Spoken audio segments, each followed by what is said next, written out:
इमाम अली मकाम इमाम हुसैन रज़ी अल्लाह ताला अन्हु जी सीरत तय्यबा उन जी शख्सियत ऐं उन्हनि जे अहमियत जे मुतालिक़ कुछ ॻाल्हियूं अवां जी ख़िदमत में अर्ज़ कंदुमि। अल्लाह करीम इन सूरह मुबारका जे अंदर इरशाद फरमायो वल अस्र इन्नल इंसान लफी खुस्र इल्लल लज़ीना आमनू व अमिलुस सालिहात व तवासौ बिल हक़ व तवासौ बिस सब्र। अल्लाह पाक फरमायो वल अस्र, ऐ मुझा महबूब ऐं मुझे महबूब करीम सल्लल्लाहु ताला अलैहि वसल्लम जा गुलाम हो, क़यामत ताईं क़ुरान करीम के पढ़ण ऐं समझण वारा मुंहिंजा बान हो। मां करीम रब जो अवां खे ख़िताब आहे ऐं मां अवां खे ॿुधायां थो त वल अस्र मूंखे कसम आहे ज़माने जो। इन्नल इंसान लफ़ी खुस्र, बेशक समूरा इंसान नुक़सान में आहिनि।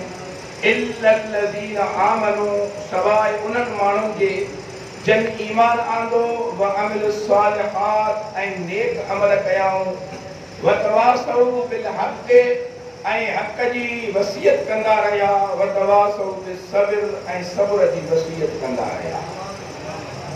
इहो आहे इन सूरह मुबारका जो लफ़्ज़ी तर्जुमो।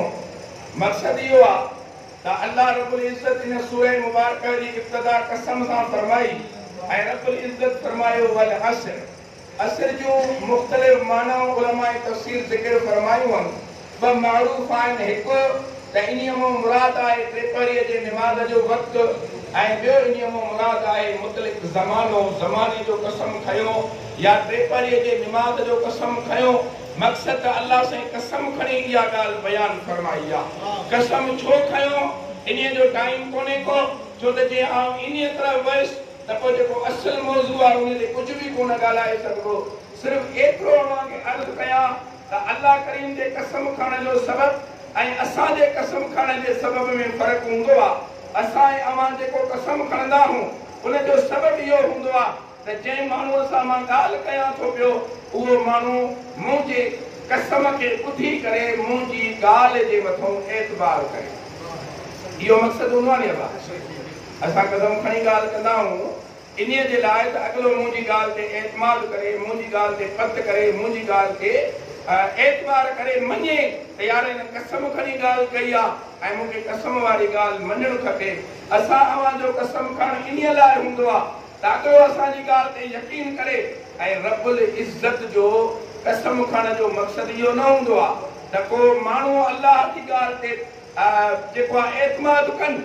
अल्लाह साईं क़ुरान करीम में मुख़्तलिफ़ सूरतुनि जा कसम, मुख़्तलिफ़ शयुनि जा कसम खया आहिनि।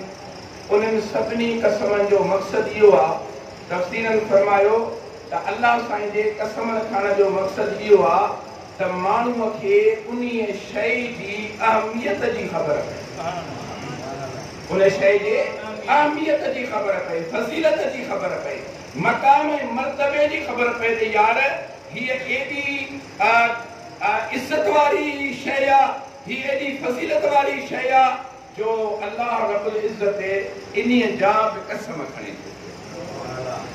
अल्लाह साईं जेको हिते कसम कयो वल अस्र ज़माने जो कसम आहे, वल अस्र टेपरे जे निमाज़ जो कसम आहे, वल अस्र उमिरि जो कसम आहे। इन्हीअ कसम खणण जो सबबु इहो आहे त माण्हुनि खे ख़बर पए त टेपरी निमाज़ जो टाइम एॾो अल्लाह खे प्यारो आहे जो अल्लाह इन जो कसम थो खणे। ज़मानो अल्लाह साईं खे एतिरो प्यारो आहे जो अल्लाह हुन जा कसम थो खणे। उमिरि जो अल्लाह साईं में कसम थो खणे त बाने जी उमिरि अल्लाह खे एतिरी ज़िंदगी प्यारी आहे जो रब्बुल इज़्ज़त हुनखे इहा जेका उमिरि ॾिनी आहे इहा अल्लाह जी बाने जे मथां नेमत आहे। उमिरि अल्लाह जी नेमत आहे, ज़िंदगी अल्लाह जी नेमत आहे। इन जे करे इन्हीअ नेमत खे ज़ाया करणु गुनाह आहे।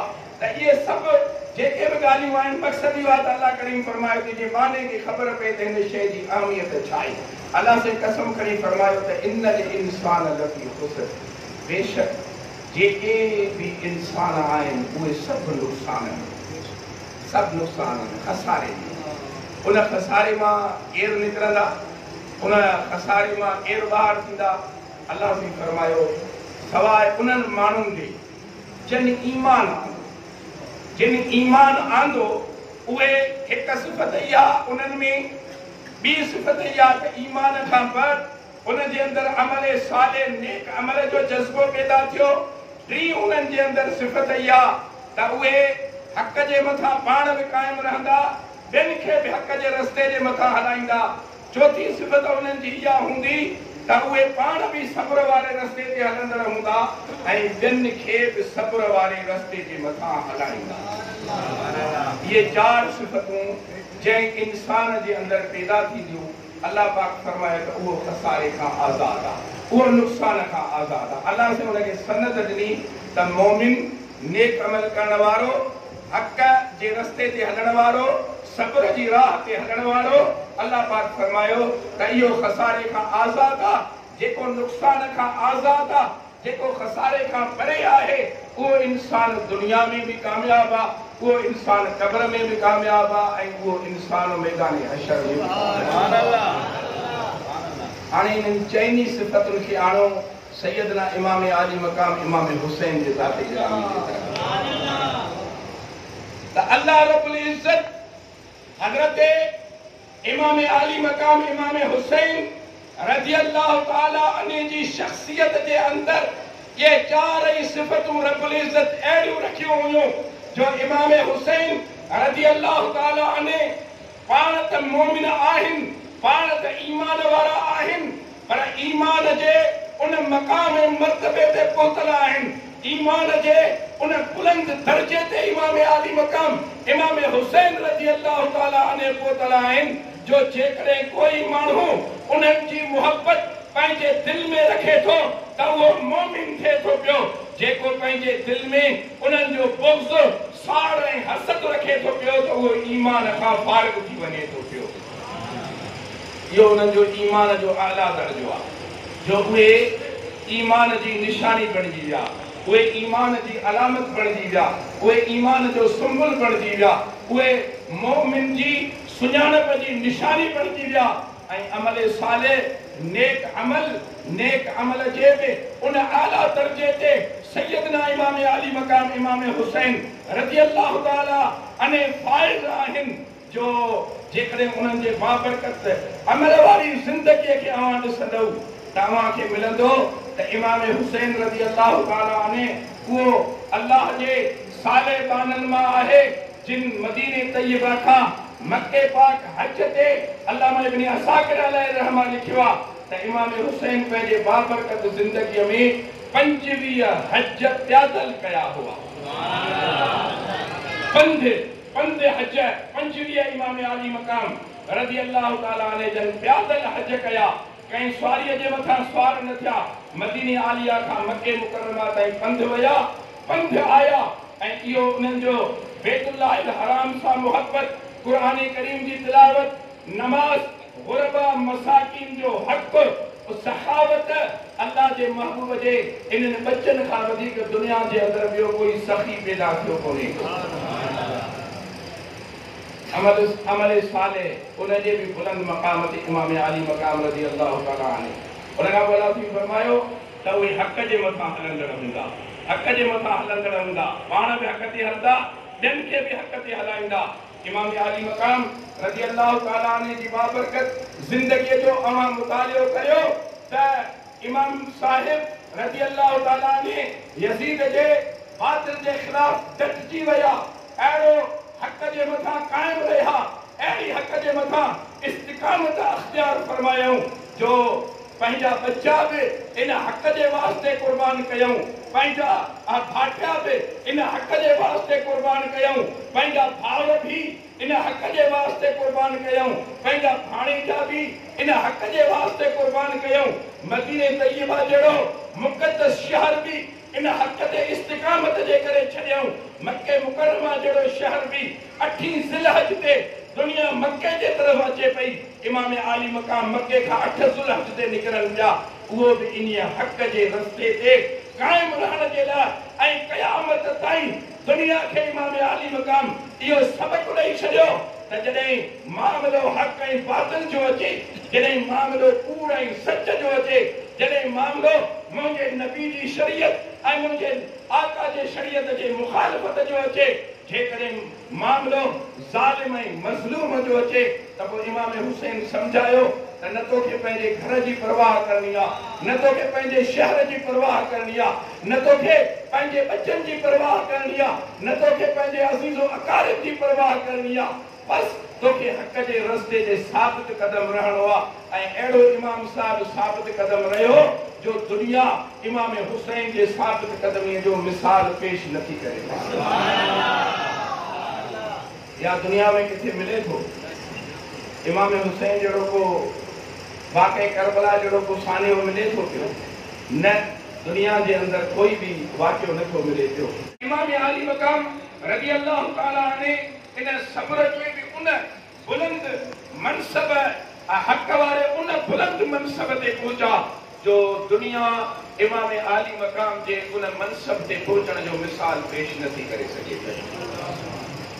जे राह सब्र जे तरफ़ अचो, जे इमाम हुसैन जे सब्र खे ॾिसो त सुभान अल्लाह, ये साईं जो त वाह जो मलाए करबला, वाकई हुसैन करबला मलाए ॾेखारी, सब्र करे ॾेखारियो। छो एॾो सब्र, एॾी जुरत, एॾी बहादुरी इन करे थी जो हदीसुल मुबारकनि जे अंदरि अचे थो पियो त हिकिड़े ॾींहुं हज़रत खातून जन्नत सय्यदा फातिमा ज़हरा रज़ी अल्लाह ताला अन्हा व सलामुल्लाह अलैहा उहे अल्लाह जे महबूबन वटि हज़रत इमाम हसन ऐं इमाम हुसैन खे वठी आई। हज़रत सैयदा फातिमा साहिब ॿिन्ही शहज़ादनि खे, हिकिड़े जी उमिरि 3 साल 4 साल आहे, हिकिड़े जी उमिरि 5 साल आहे। महबूब जे ख़िदमत में वठी आयूं। अॼु अर्ज़ कयईं त बाबा साईं ही ॿई मुंहिंजा फर्ज़ंद अवां जा फर्ज़ंद आहिनि, अवां जा शहज़ादा आहिनि, अवां इन्हनि खे पंहिंजी मीरास मां कुझु ॾियो, पंहिंजी मीरास मां इन्हनि खे कुझु ॾियो। इहो सैयदा फातिमा साहिब हुज़ूर जी ख़िदमत में अर्ज़ कयो इमाम हसन ऐं इमाम हुसैन रज़ी अल्लाह ताला अन्हुमा जे लाइ। पाण करीम सल्लल्लाहु अलैहि वसल्लम फरमायो, पाण फरमायो त फातिमा हा मां पंहिंजे बचनि खे मीरास मां, पंहिंजी मीरास मां हिस्सो ॾियां थो, पंहिंजे मीरास मां मां पंहिंजे बचनि खे हिस्सो ॾियां थो। अल्लाह जे हबीबन फरमायो त फातिमा आ पंहिंजे पुट हसन खे, मां पंहिंजे पुट हसन खे पंहिंजी सरदारी ऐं पंहिंजी हेबत वारो हिस्सो ॾियां थो पियो, पंहिंजी सरदारी ऐं पंहिंजी हेबत वारो हिस्सो ॾियां थो पियो। इहो इमाम हसन जे लाइ फरमायो ऐं फरमायो त मां पंहिंजे पुट हुसैन खे, अल्लाह जे हबीबन फरमायो त पंहिंजे सब्र ऐं पंहिंजे शुजात वारो हिस्सो ॾियां थो पियो, पंहिंजे सब्र ऐं पंहिंजे शुजात वारो हिस्सो मीरास हुसैन खे ॾियां थो पियो। सरदारी ऐं हेबत, दबदबो ऐं रोब, इहो जेको हिस्सो आहे इहो मां पंहिंजे पुट हसन खे ॾियां थो। मुंहिंजा सोना अल्लाह जे महबूबन फरमायो त फातिमा मां पंहिंजे सरदारी ऐं पंहिंजे रोब, पंहिंजे दबदबे वारो हिस्सो मीरास जो जेको आहे उहो हसन खे ॾियां थो पियो ऐं मां पंहिंजी शुजात, पंहिंजी बहादुरी, पंहिंजी दिलेरी ऐं पंहिंजे सब्र वारो हिस्सो इहो पंहिंजे पुट हुसैन खे ॾियां थो पियो। सैयदा फातिमा साहिब हिकिड़े मसइलो खे अर्ज़ कयां थो, तवजो ॾिजो। हुज़ूर खे अर्ज़ कयईं त सोना पंहिंजे हिननि बचनि खे पंहिंजी मीरास मां हिस्सो ॾियो। छा मां हिस्सो ॾियो? मीरास मां, पंहिंजे मीरास मां हिस्सो ॾियो। अल्लाह जे महबूबनि जेकॾहिं नबियनि जी मीरास, मदीने जे ताजदार जी मीरास, जेकॾहिं पैसा हुजनि हा, जेकॾहिं दौलत हुजे हा, जेकॾहिं बागात हुजनि हा, जेकॾहिं जानवर हुजनि हा, जेकॾहिं को दुनिया जो सादो सामान हुजे हा, त पाण फरमाईंदा त ठीकु आहे फातिमा तूं मुंहिंजे बचनि खे मूं वटि वठी आई आहे, मां हसन खे पंहिंजी मिल्कियत मां फिलाणो घर, फिलाणो बाग, फिलाणी जगह हसन खे ॾियां थो पियो, फिलाणो घर, फिलाणी जगह, फिलाणी जेका मिल्कियत आहे मुंहिंजी उहा मां पंहिंजे पुट हुसैन खे ॾियां थो पियो।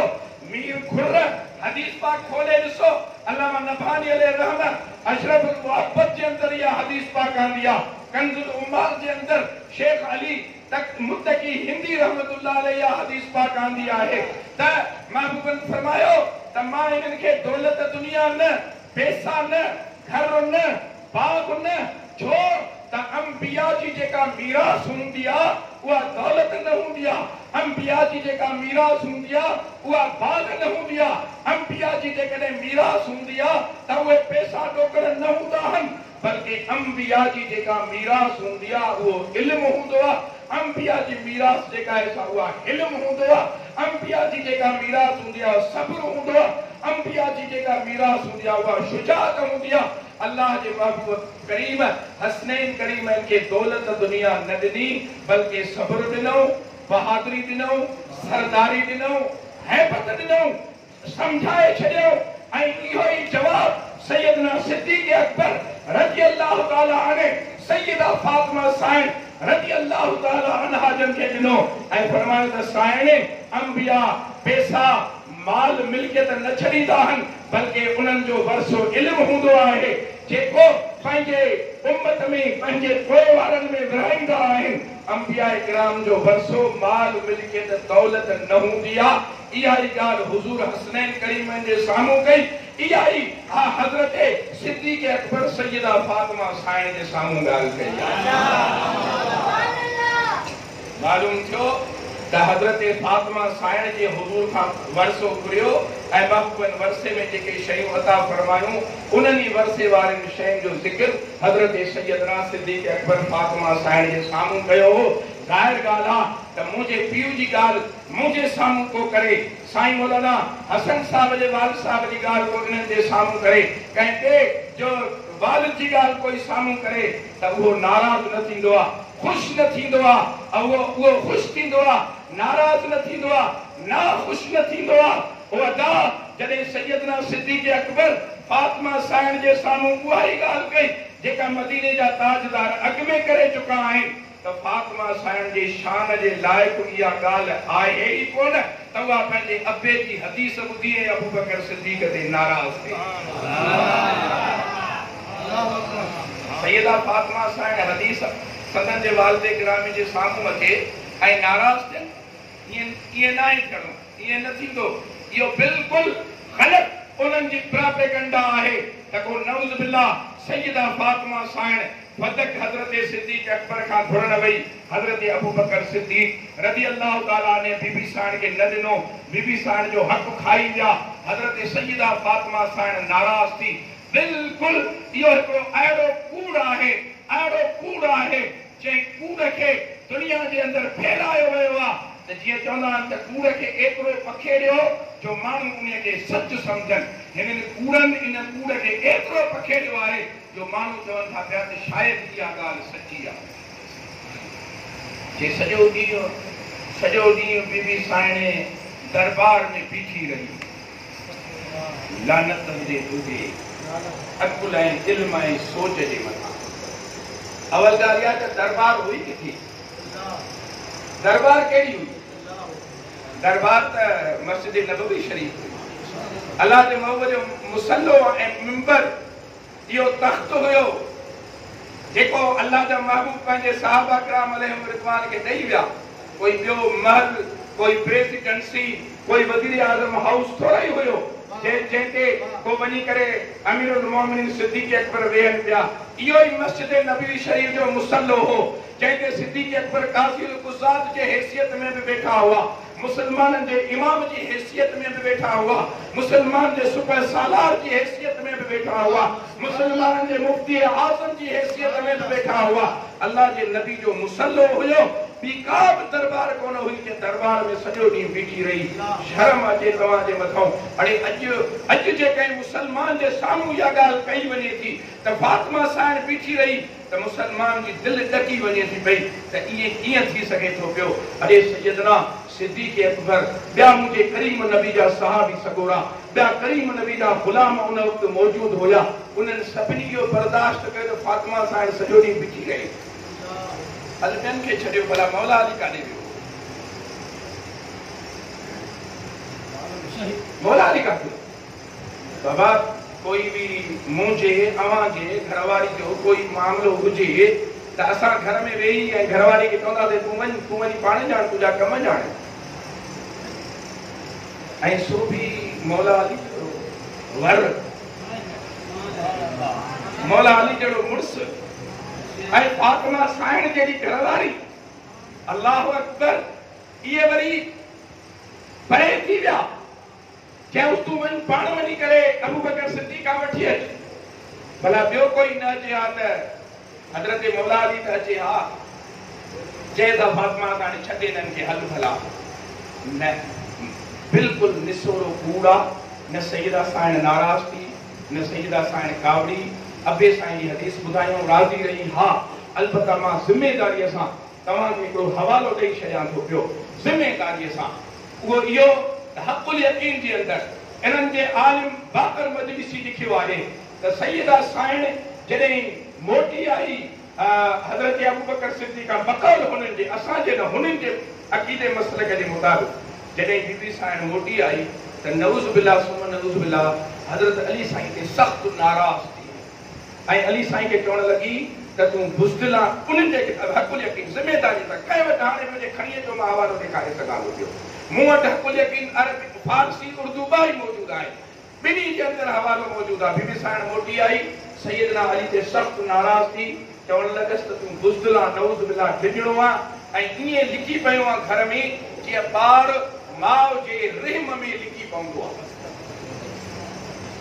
माउ जे रहम में लिखी पवंदो आहे ऐं बीबी साइण चए थी त तूं मुंहिंजो हक़ वठण में साथ न ॾिनो आहे मुंहिंजो गॾु मूंसां न हलियो आहे मां क़यामत जे ॾींहुं पंहिंजे बाबे साईं खे ऐं अल्लाह साईं खे तुंहिंजे मथां दहा ॾींदुमि त हिन मुंहिंजे हक़ वठण में मुंहिंजे बचनि जे मुआश जे ज़रिए जे वठी ॾियण में असांजी मदद न कई हुई इहो तव्हांजे किताब हक़ुल यकीन जे अंदरि लिखियो पियो आहे पर असां वटि न असां वटि रहमतल लिल आलमीन जी शहज़ादी आहे रहमतल लिल आलमीन जी शहज़ादी आहे हुन त सॼी हयाती पंहिंजे बाबा साईं जे उम्मत जे बख़्शिश जूं दुआऊं घुरियूं आहिनि ऐं मैदान हशर में भी पंहिंजे बाबा साईं जे उम्मत जे बख़्शिश जूं दुआऊं फरमाईंदी उहा सैयदा फातिमा साइण रज़ी अल्लाह ताला अन्हा अल्लाह जा महबूब पंहिंजे साहबा किराम अलैहिम रिज़वान सां तशरीफ़ फरमा आहिनि हिकिड़ो माण्हू अचे थो पियो अची हुज़ूर खे सलाम थो करे सलाम करे हुज़ूर जे साम्हूं वेही थो रहे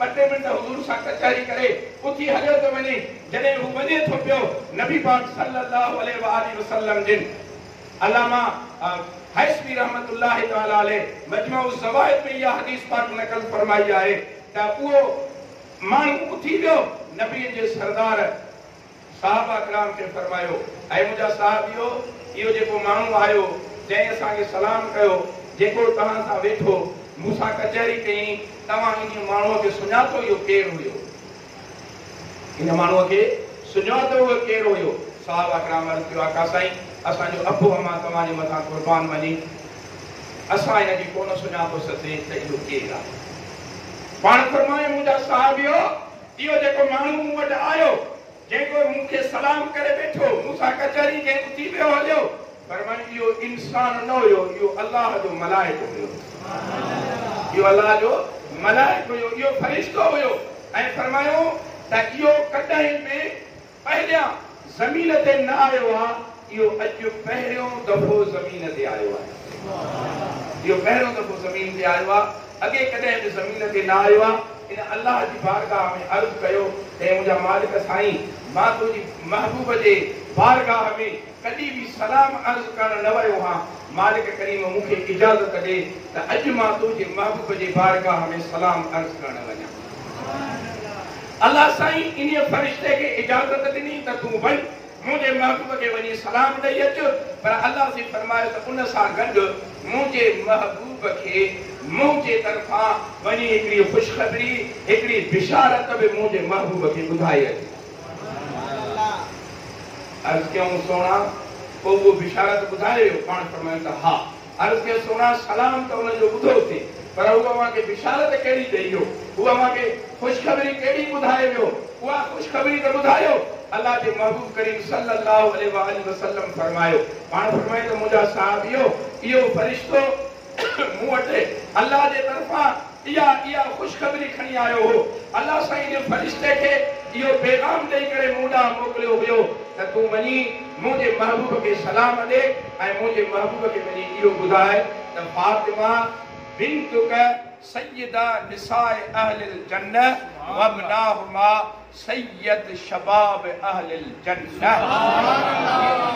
पाण फरमायो त मूं वटि इहो फरिश्तो बिशारत खुशखबरी इहा खणी आयो त इन फरिश्ते के अल्लाह करीम फरमायो त वञी मुंहिंजे महबूब खे ॿुधाए ते मुंहिंजा महबूब मुंहिंजा प्यारा तुंहिंजी न्याणी फातिमा जन्नत जे औरतुनि जी सरदारा आहे ऐं इन्हीअ जा जेके ॿई पुट आहिनि हसन ऐं हुसैन उहे जन्नत जे नौजवाननि जा सरदार। हाणे इहो फरिश्तो अल्लाह जे तरफ़ां मुंहिंजे बारगाह में इहा बिशारत खणी आयो हो। मुंहिंजा सोना जेको फरिश्तो हुजूर जी बारगाह में इहा बिशारत खणी आयो वो पहिरियों दफ़ो ज़मीन ते आयो, हुजूर के सलाम अर्ज़ करण आयो। अल्लाह से फरमायो पहिरियों दफ़ो मुंहिंजे महबूब जे ख़िदमत में वञे थो त तोहफ़ो बि मुंहिंजे महबूब वटि अहिड़ो खणी वञ जेको बेमिसलो बेमिसाल। उहो तोहफ़ो खणी आयो फरिश्तो त मुंहिंजे हबीब खे ॿुधा त सोना तुंहिंजी न्याणी फातिमा जन्नत जे औरतुनि जी सरदार आहे ऐं तुंहिंजा ॾोटा इन तुंहिंजी न्याणी जा साहिबज़ादा हसन हुसैन जन्नत जे नौजवाननि जा सरदार। ऐं इन जन्नत जे नौजवाननि सां मुहबत, इन जन्नत जे नौजवाननि सां मुहबत, इन्हनि सां अक़ीदत इहा अहले सुन्नत व जमाअत जे ईमान जो बुनियाद आहे।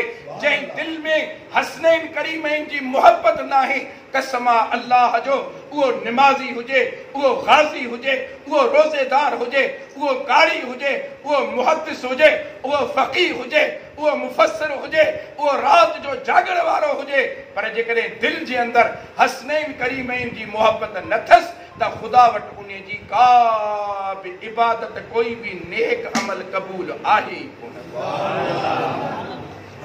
हर अमल जे क़बूलियत जो दारो मदार मुंहिंजे करीम नबी जे शहज़ादनि जे मथां ऐं मुंहिंजे करीम नबी जे शहज़ादनि जे मथां आहे। मूं राति बि अव्हांखे हदीस पुकार साईं जे मस्जिद में ॿुधाई, वरी अव्हांखे ॿुधायां थो पियो हिकिड़ी हदीस त अल्लाह जे महबूब करीम सल्लल्लाहु ताला अलैहि वसल्लम जिन फरमायो, पाण फरमायूं त जेकॾहिं कोई माण्हू तव्हां मां इहो चाहे त हू पुल सिरात तां जल्दी गुज़री वञे, पुल सिरात तां जल्दी गुज़री वञे। ऐं पुल सिरात जेका जहन्नम जे मथां पुल आहे, वार खां सनी तलवार खां तिखी, ऐं हर इंसान खे उन तां गुज़रणो ज़रूरु आहे, हर इंसान खे उन तां गुज़रणो ज़रूरु आहे ऐं हर माण्हूअ खे उन तां टपी करे जन्नत जे अंदर वञणो आहे।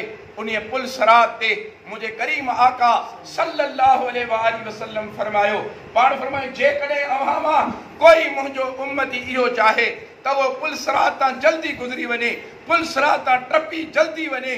पाण करीम सल्लल्लाहु अलैहि वसल्लम फरमायो पोइ उनखे पंहिंजे दिल जे अंदर मुंहिंजे अहले बैत ऐं मुंहिंजे सहाबा जी मुहबत पैदा करणी पवंदी। फरमायूं जंहिंजे दिल में जेतिरी मुंहिंजे सहाबा ऐं अहल बैत जी मुहबत वधीक हूंदी उहो ओतिरो जल्दी पुल सिरात तां टपी वेंदो। ऐं अल्हम्दुलिल्लाह इहा सआदत भी असांखे नसीब आहे। साईं मूंखे इजाज़त आहे, मां हेॾे वियां, कुर्सी खणी हेॾे सोरियां।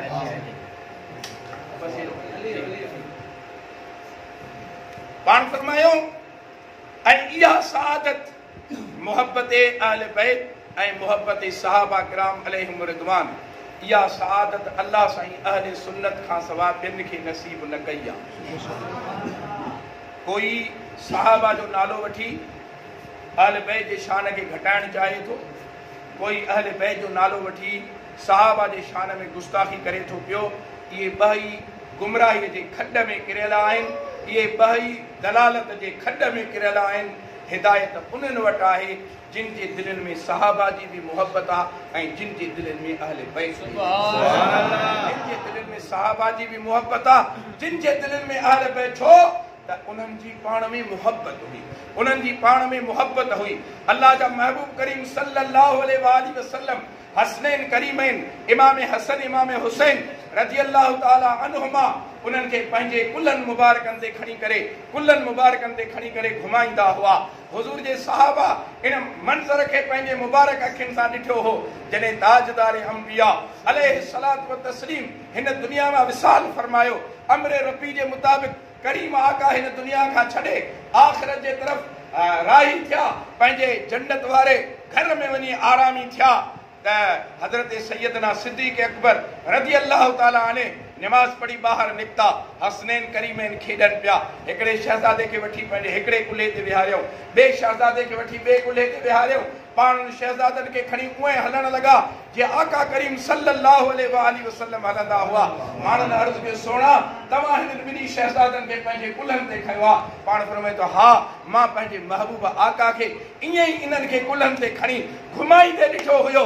मां पंहिंजे महबूब जे नक्शे क़दम ते हली इन्हनि शहज़ादनि खे खणी कुल्हनि ते।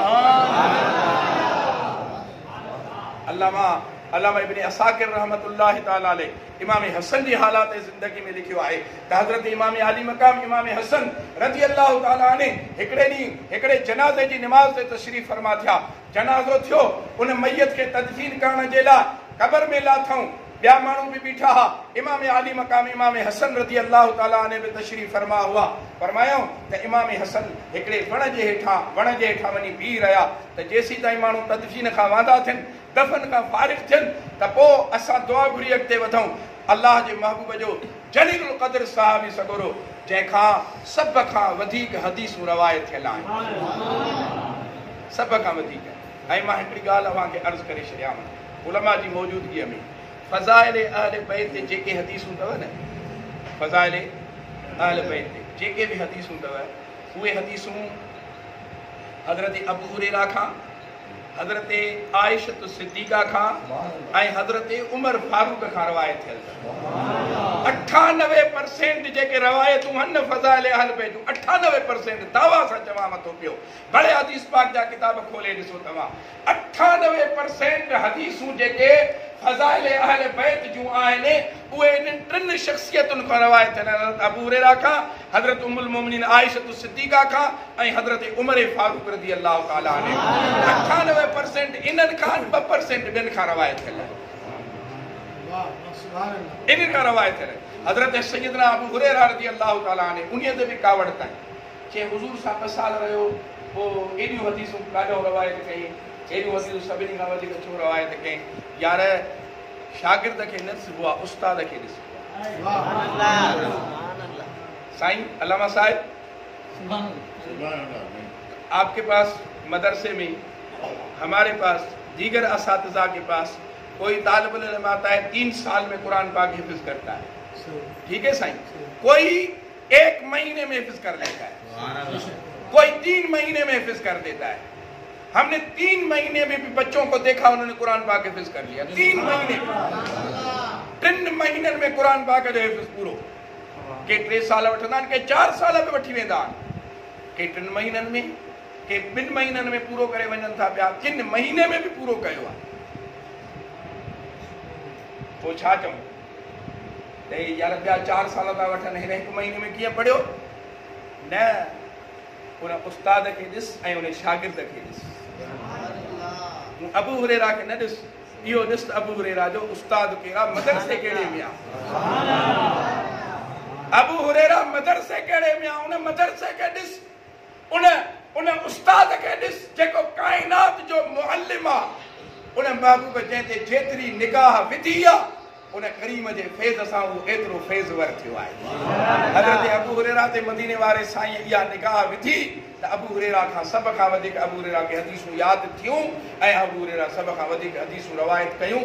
इहो तो अबू हुरैरा ते तनक़ीद नथो करे, मदीने जे ताजदार जे मदरसे जे शागिर्द ते तनक़ीद थो करे, जेको तुंहिंजो ईमान मिलाईंदई। हुज़ूर जे शागिर्दनि खे पंहिंजे अकुल सां न परख। हुज़ूर जे साहबा खे इब्न खल्दून तबरी ऐं इब्न असीर जज़री सां, अल कामिल तबरी ऐं अल बिदाया व निहाया सां न परखे। हुज़ूर जे साहबा जो जेको मीज़ान अथई, तराज़ू अथई, उहा क़ुरान अथई, मदीने जे ताजदार जी हदीस अथई। जिन तारीख़ ते इन्हनि शख़्सियतुनि खे परखियो आहे न, साहबा ऐं अहल बैत खे जिन तारीख़ ते परखियो आहे उहे गुमराह थिया आहिनि।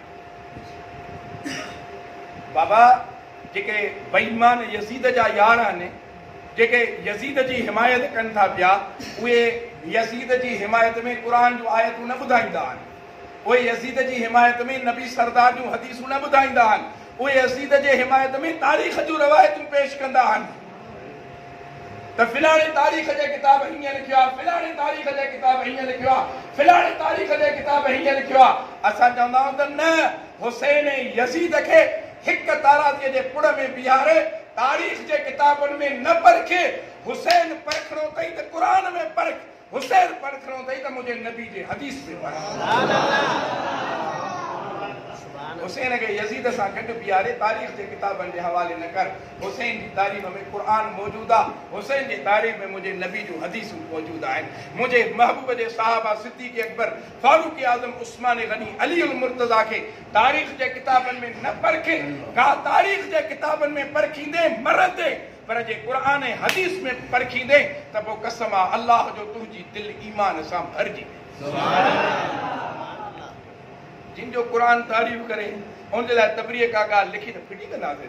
असां तबरीअ ते ईमान थोड़ी आंदो आहे, असां क़ुर मदीने जे ताजदार ते ईमान आंदो आहे। असां अल विदाया वन आया ते ईमान थोड़ी आंदो आहे। असां अल कामिल फी तारीख़ जे मथां ईमान थोड़ी आंदो आहे। असां तारीख़ इब्न खल्दून जे मथां ईमान थोड़ी आंदो आहे। असां ईमान त क़ुर जे मथां आंदो आहे।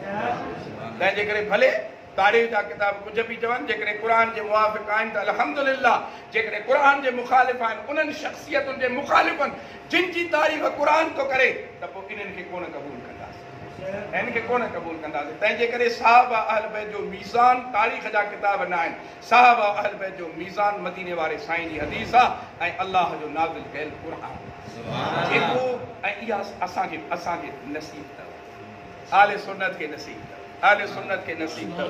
तंहिंजे करे अहले सुन्नत वटि न साहबा जी गिला न अहल बैत जी गिला। जेके तारीख़ जा किताब खई वेठा न, हेॾा किताब यज़ीद जे हिमायत में लिखी वेठा, हेॾा किताब खिलाफ़त मुआविया यज़ीद, तहक़ीक़ मज़ीद, इन हिकिड़े ई महमूद अब्बासी 6 किताब यज़ीद जे हिमायत में लिखिया आहिनि।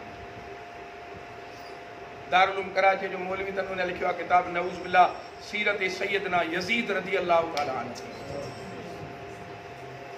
ये उहे अथव जेके, ऐं इन्हनि वटि क़ुर हदीस कुझु कोन्हे, इन्हनि तारीख़ आहे।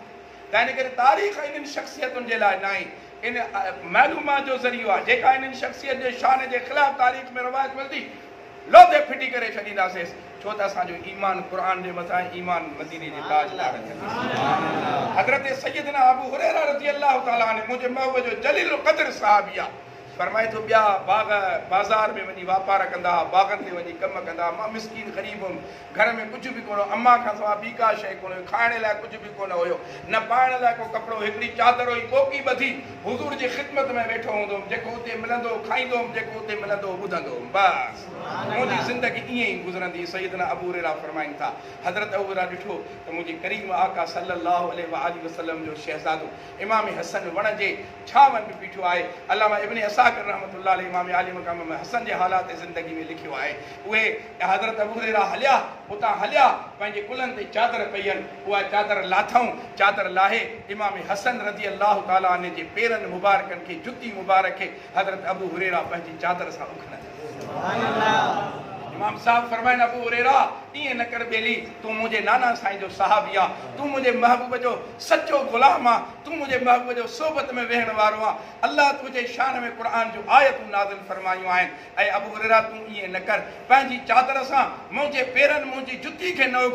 अबू हुरैरा अर्ज़ु कयो, मुंहिंजा सोना, अल्लाह वहदहु ला शरीक रब जे ज़ात जो कसम आहे त अल्लाह जेके असांखे इज़तूं ॾिनियूं आहिनि, उहे तव्हांजे दर ऐं घर जे सदके में, उहे अव्हां जे सदके में इज़तूं आहिनि। मुंहिंजा सोना, जे अव्हां जे सदके में इज़तूं मिलियूं आहिनि, त इन्हनि इज़तुनि खे कीअं ज़ाया कंदासीं, इन्हनि इज़तुनि खे कीअं विञाईंदासीं। इहो ई ताल्लुक़ हुयो अहल बैत जे, अक़ीदत हुई सहाबा खे, ऐं वरी सहाबा जी अहल बैत जी बि वरी ईअं ई मुहबत हुई सहाबा। मौलाए काइनात सैयदना व मुर्शिदना हज़रत सैयदना अली करमल्लाहु वजहुल करीम किताबुल ग़ारात जेको शिया मज़हब जो सभ खां पहिरियों हदीस जो किताबु आहे, जेके ईरान जी गवर्नमेंट पंहिंजे ख़र्च ते तहक़ीक़ करे शाया करायो। मूं वटि 2 जिल्द मौजूदु आहिनि।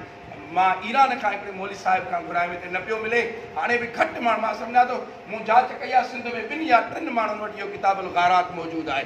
किताबुल ग़ारात पहिरियों शिया मज़हब जे हदीस जो पहिरियों किताबु आहे ऐं हज़रत सैयदना अली जा ख़ुतबात बि उन में मौजूदु आहिनि, ख़त बि उन में मौलाए काइनात सैयदना अली करमल्लाह वजह करीम जा मौजूदु आहिनि। उन किताबुल ग़ारात जे जिल्द अव्वल जे अंदरि मां हवाले जो ज़िम्मेदार मूं वटि किताब मौजूदु आहे।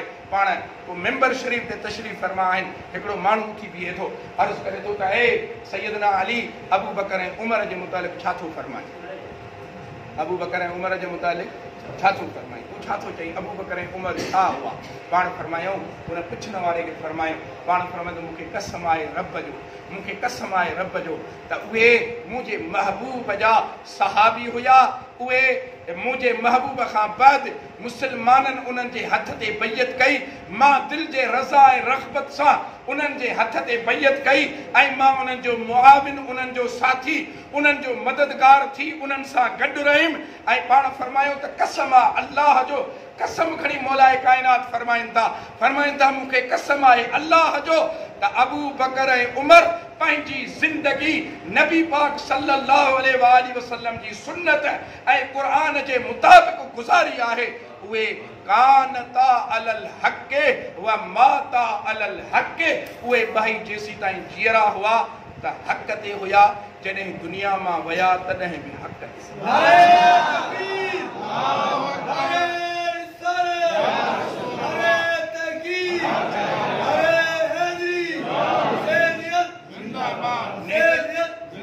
नेजुल बलागा जो शरह इब्न मैसम बहरानी चौथों जुल्द मूं वटि मौजूदु आहे।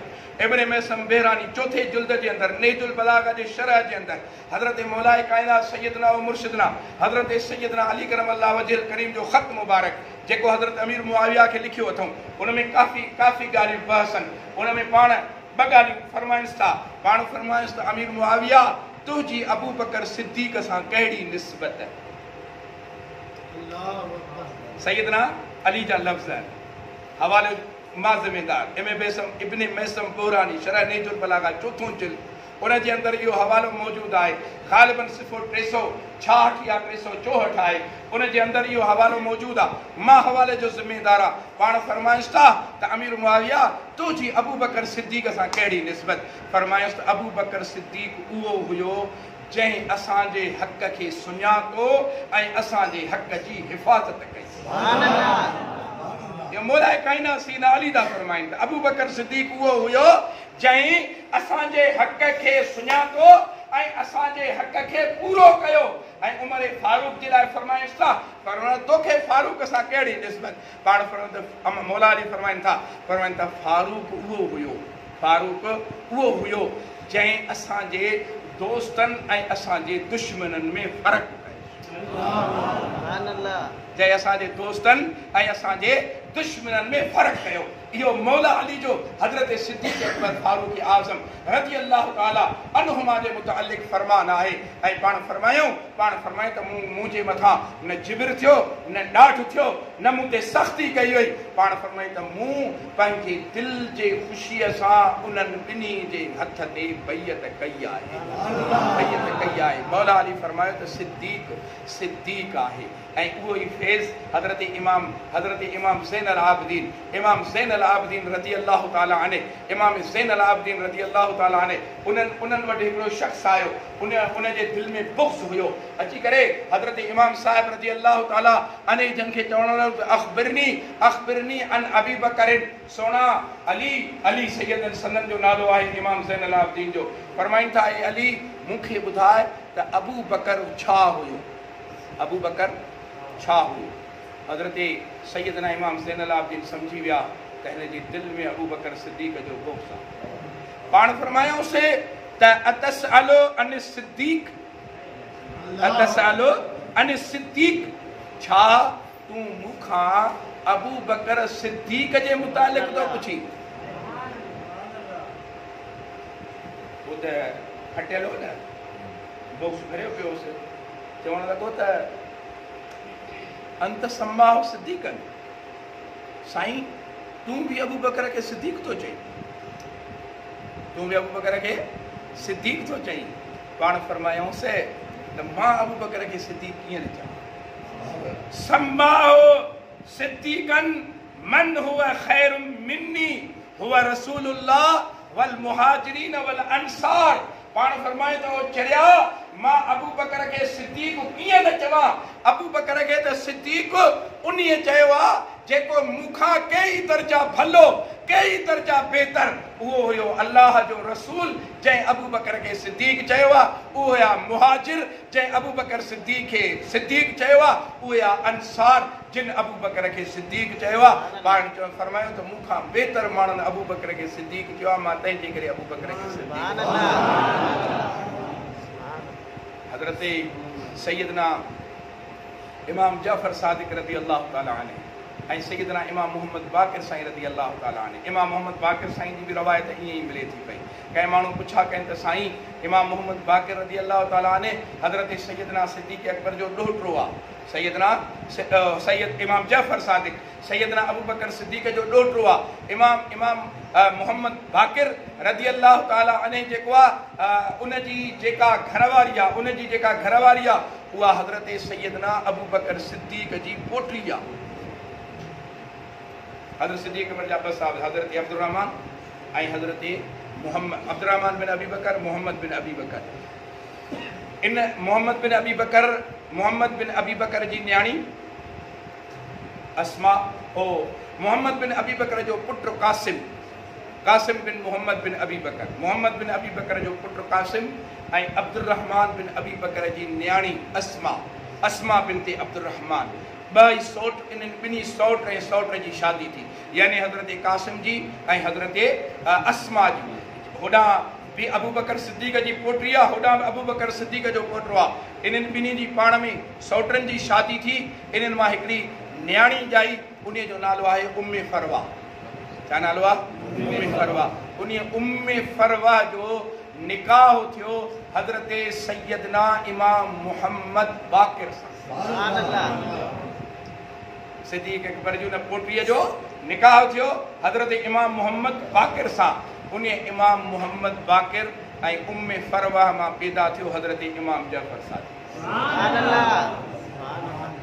इन्हीअ इब्नुल हदीद नेजुल बलागा जी शरह जे अंदरि ऐं नेमतुल्लाह जज़ाइरी पंहिंजे किताब जे अंदरि लिखियो अनवारे नोमानिया जे अंदरि लिखियो आहे। लिखे थो पियो शियो आलिम हवाले जो मां ज़िम्मेदार आहे। उहो लिखे थो पियो त बाद में जेके बि इमाम सगोरा आया आहिनि इमाम मोहम्मद बाक़िर खां पोइ इमाम जाफर सादिक समेत चए थो जेके बि इमाम सगोरा आया आहिनि उहे सभु अबू बकर सिद्दीक़ जी औलाद अबू बकर सिद्दीक़ जी औलाद आहिनि। चई अबू बकर सिद्दीक़ जो मुंहिंजे करीम नबी जे अहल बैत सां साहब इमाम जाफर सादिक खां पुछा कई वई साईं तव्हां अबू बकर सिद्दीक़ जे मुतालिक़ छा था फरमायो।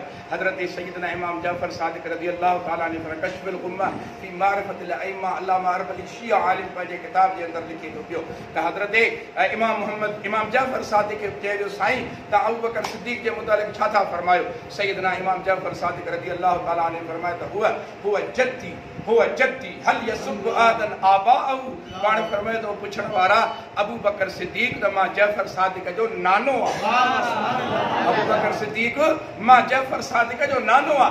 हल यसुब आदन आबाअहु अड़े को पंहिंजे अपन ॾाॾनि खे को गारी ॾींदो आहे छा। पाण फरमायो त बेवकूफ़ मुंहिंजो नानो आहे मूंखे उनजी इज़त आहे मूंखे उनजी हुरमत आहे। कोई गैरतमंद औलाद पंहिंजे अपन ॾाॾनि लाइ गारियूं बर्दाश्त न कंदो आहे। इमाम साहब फरमायो त असांखे बि अबू बकर सिद्दीक़ जे लाइ गारियूं बर्दाश्त इमाम सगोरा इहो था फरमाइनि। सैयदना इमाम मोहम्मद बाक़िर साईं रज़ी अल्लाह तआला अन्हु वटि माण्हू आया चयूं साईं अबू बकर ऐं उमर जी आख़िरी ॻाल्हि तव्हांखे अर्ज़ु कयां थो। इलाही ॻाल्हियूं आहिनि जेके किताबनि जे अंदरि भरियूं पयूं आहिनि। रिश्ता उन्हनि जा मिटियूं माइटियूं उन्हनि जूं हिक ॿिए जे लाइ मोहबत वारियूं ॻाल्हियूं शिया सुन्नी ॿिन्ही जा किताब भरिया पिया आहिनि। इहो ई कश्फुल उम्मा फी मारिफतिल अइम्मा इमाम मोहम्मद बाक़िर साईं रज़ी अल्लाह तआला अन्हु उन्हनि वटि हिकिड़ो माण्हू आयो आहे चवे थो साईं मूंखे अबू बकर ऐं उमर जे मुतालिक़ त ॿुधायो। अबू बकर उमर जे मुतालिक़ ॿुधायो। ॿ टे माण्हू आया पाण उन्हनि खे फरमायूं त तव्हां उन्हनि माण्हुनि मां आयो जिन जी अल्लाह क़ुरान में मुहाजिर जे हैसियत में तारीफ़ कई आहे। चयूं न साईं असां मुहाजिर बि न आहियूं। पाण फरमायूं भला उन्हनि माण्हुनि मां आयो जिन जी अल्लाह अंसार जी हैसियत में तारीफ़ कई आहे जे न साईं असां अंसार मां बि न आहियूं। यानी सहाबा जा जेके ॿ गिरोह हुआ जिन जी क़ुर में अल्लाह तारीफ़ कई आहे मुहाजिर ऐं अंसार, चऊं त असां उन्हनि ॿिन्ही गिरोहनि मां न आहियूं। पाण फरमायूं त तव्हां उन ॿिन्ही गिरोहनि मां न आहियो ऐं मां इन ॻाल्हि जी गवाही थो ॾियां।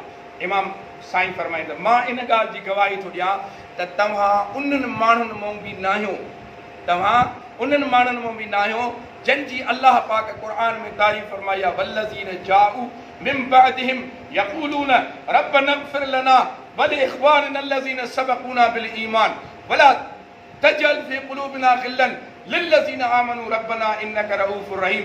पाण फरमाईंदा त तव्हां इन टे टोले में बि शामिल न आहियो, तव्हां इन टे टोले में बि शामिल न आहियो।